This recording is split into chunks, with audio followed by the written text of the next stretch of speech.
Lung, breast ug liver cancer nagunang hinungdan sa kamatayon sa mga Pinoy sa 2022 base sa Philippine Society of Medical Oncology. Ano ang report?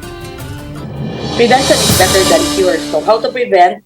Good diet, proper nutrition, so more vegetables, fruits, exercise. Kini ang gibalik-balik nga pahinumdum sa oncologist aron malikayan ang sakit nga cancer. Base sa datos nga gipagawa sa GlobalCan o Global Cancer Observatory usa ka international agency for research on cancer sa tuig 2022, natala ang 113,369 ka mga namatay tungod sa cancer sa Pilipinas. Nag-una niini ang lung cancer nga moabot sa 20,953. Gisundan kini sa breast cancer nga 11,857 ug liver cancer nga 11,653. Gibutyag sa Philippine Society of Medical Oncology kon PSMO nga sa 100,000 ka mga Pinoy, 189 kanila ang na-diagnose nga adunay cancer samtang upat ang namatay kanila matag oras.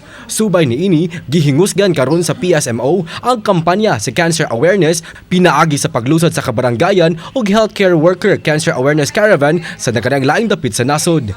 Atol sa World Cancer Day ni atong Domingo, Pebrero 4, gitapok sa PSMO ang kapin 400 ka barangay health workers gikan sa 40 ka mga barangay sa General Santos City.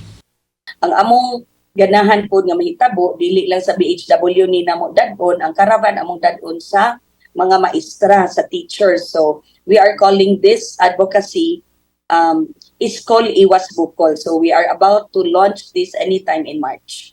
Iyang gipasabot nga ang kaon nga walay pili, inom og panabako ug ang genetics sa tawo mo'y sagad hinungdan nga magka-cancer ang usa ka tawo. Alang kanila, makatabang ang barangay health workers alang sa early detection test.